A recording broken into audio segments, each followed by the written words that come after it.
njariñ sax dem naan dañuy criminaliser ñaar ñu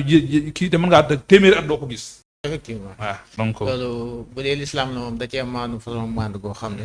doo ci tëj kenn parce que da koo protéger. ñu ñëw ci mbirum politique bu dee amul loo yokk ci cas bi. ñu dem ci diggante Barthélémy Dias ak Khalifa Sall sëy ba daanaka tas na liñ doon njort ci ginnaaw seenu ñàkk déggoo léegi nag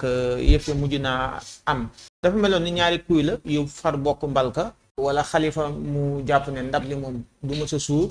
Bart bëgg a wiccax loxo bi mu bañ mu ne ko kon nag baal ma demal sama bopp nooy jàngatee boobu di non sëy bi moom tas na bu yàgg. waaw comme li gars yi di wax day non tasoon na bu yàgg quoi. waaw parce que boo xoolee ci élection législative bi nga xool ni ñu configurer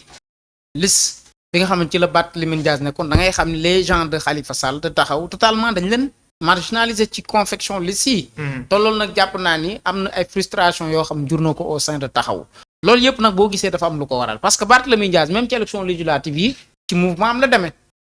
tey ay na quotidien yu ñuy xibaar ni même créé na sax permanence am ba am secrétaire boo xam ni commencé di recevoir. Barthélémy Dias il a des ambitions présidentielles te jàpp naa ni loolu yàgg na ko dox te Khalifa Sall aussi quoi que l'on puisse dire Khalifa Sall fayul naar bi xoromam. parce que Khalifa Sall quoi que l'on puisse dire laa la wax pendant les moments les plus difficiles de son passage politique. surtout bi muy am problème ak le président Macky Sall bi ñuy jóge parti socialiste ku ne xam na ni Barthélémy Dias dafa mës a taxaw di ko défendre. am ci une position boo xam jural na ko lu ne Barthélémy Dias benn mentor la mës a am muy Khalifa Sall bi mu jógee parti socialiste lu ne xeexal na ko mais suñu problème mooy Barthélémy Dias bi mu retrouvé dans la même situation mais on n'a pas senti Khalifa Sall taxaw apporter ko son soutien. biñ ko yëkkati assemblée nationale ba bi muy ñàkk poste maire am benn audio la ñu mujj gis Khalifa Sall génne ko di wax ni mi ngi ñaaw la xaw ma nangam ak nangam alors que aujourd'hui jàpp naa ni Barthélémy Dias fi ñu ko gënoon soxla mooy ci wetam pour défendre yooyu yëpp jàpp naa ne Khalifa Sall delloowul naar bi li nga xamante ni moom mooy xorom te boo xoolee même au sein de taxaw y a une crise parce que yàggul dara ci jamono yële nee nañ 25 cadres génn nañ te liñ théoriser ñoom ñëpp mooy dañoo jàpp ni Khalifa Sall fi mu toll nii mag la. Khalifa Sall même bu dul mag Khalifa ne prend jamais l'initiative te jàpp naa ne tey vitesse ci politique gu Sénégal di taw Barthélémy Dias ko attan mais pas Khalifa Sall parce que Barthélémy Dias aujourd'hui dafa nekk ak même génération ak ñi fi accéder au pouvoir tey te tey ñu ne ñëpp xam nañ ni opposé wu au Sénégal ça demande une certaine rigueur quand même daf ko laaj te rigueur boobu mi ngi ci Barthélémy Dias mais nekkul ci Khalifa Sall Khalifa Sall c'est le même type que Amadou Ba. waaw ñoo bokk même logique bu ñu politiquer. léegi nag Bart ak Khalifa mënuñu dem ku ne xam nañ fi politique gu Sénégal mënatuñu ànd lëkkaloo di dem lenn mooy mën a am xanaa Khalifa Sall bàyyi complètement ñëw rangé wu dig ne dina ko jàppale mais tant que Khalifa Sall mi ngi bëgg Barthélémy Dias mënul bàyyi Khalifa Sall di nekk toujours parce que Khalifa Sall li Barthélémy Dias bëgg Khalifa Sall du joxe loolu man loolu leer na ma parce que Bart dafa bëgg espace politique fi mu toll nii ak li mu laaj. di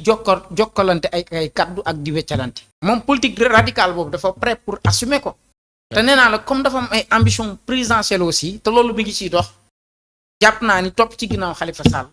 loolu gàllankoor la ci Barthélémy Dias parce que Khalifa dootul dem man pour man Khalifa moom fi mu toll nii ci politique bu Sénégal c'est fini pour lui vitesse si muy daw attanatu ko. da koo romb quoi. non romb na ko attanatu ko parce que ñii pour nga opposé wu leen benn il faut nga jamono ak ñoom. déjà li ñu woote itam il faut nga fekk si leen ci logique boobu mooy rigueur bi ñu indi ci politique il faut nga fekk si leen ci loolu la politique gu laaj te politique dafa am ay moment yoo xamante ni sa absence ci espace politique bi dafay jouer dafay compter. politique dans la politique dafa am un élément fondamental boo xamante ni dafa war di exister à tout moment. mooy da ngay nekk ñu lay tudd ak di la wax. Barthélémy Dias boo gisee léeg-léeg sorteem yu ndaw yi muy gis. muy dem mais jublu si dara leneen nga gis mu dem benn lieu mais dafa bëgg nit ñi continuer di wax waxam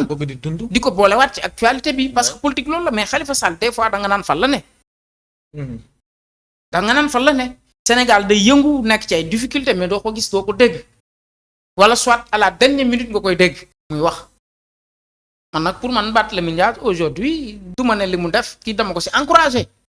parce que aujourd'hui dafa bëgg a bâtir son propre chemin politique te Barthélémy Dias quoi que l'on puisse dire c'est un leader. boo xamante ni tey jàpp naa ni mun na tenir tête ñi fi ne.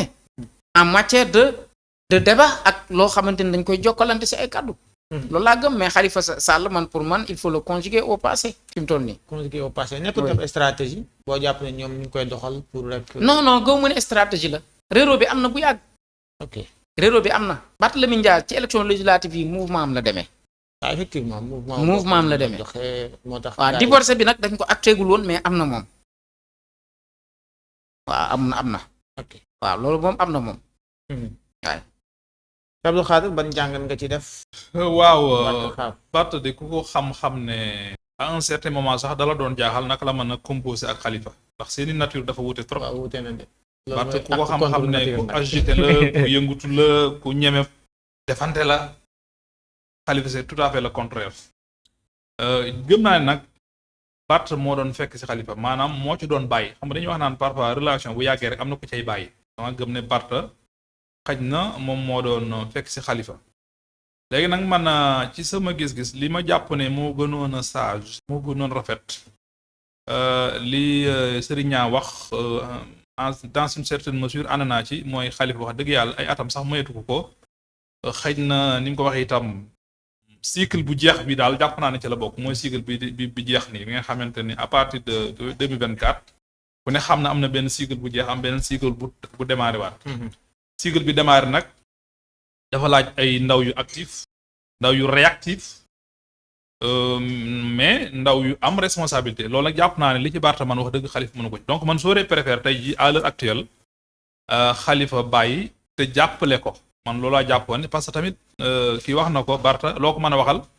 il a été du côté de Khalifa Sall dans des moments les plus difficiles te moom bokk na ci amaan sax parfois bu gaa yi daan xaw a ragal Khalifa maanaam Barth lañ ko daan ragale wala Barth lañ ko daan ruuse ndax moom bañu ci woon dara Barth loo ko mën a waxal aussi jàpp naa ne ko sincère la ci ay engagement politique am bon mën nga bañ a d'accord sur sa manière am na lu ma bari lu ma d'accord ak moom mais au moins gis naa ne daal ku maanaam li mu wax lay def li mu defit lay wax bon li mu wax ak li mu def rek baax na ak baaxut mu ne mën nga ko apprécier mais au moins am na franchise su lu mu ne ci laa nekk ca loolu la nekk loolu aussi qualité la. léegi nag mu res bon li muy wax wala li muy def ak ni mu koy waxee parfois ma ñàkk ci ànd ak moom. mais man j'aurais préféré à l'heure actuelle Khalifa jéem a réconcilier aussi moom it cadre yu bari yi ne ci ginnaawam te jubawuñ ak Barth loolu aussi benn élément la. mooy bari nañu ne ci biir parti bi mais Barth mu leen di gêner amaana Khalifa nag su boobaa dañ na ko da ngay tànn. soo ja ànd ak Barth perte ñoon wala nga bàyyi Barth jàpp ñooñu waaye man pour le moment fexewoon ba ñu juboo ñoom seen biir moo gën ndax soo néewee àllum doole àllum neen diviser waat encore da nga gën a néew doole. te comme sama waaj wax na ko jamono ji moom fi mu toll opposé wu fi yombu trop surtout du point de vue en tout cas ci tempérament yu mel noonu am na lu mu laaj daal donc ba tax na man su doon sama sago Khalifa du ñu taqali ko mais Khalifa da koy jiital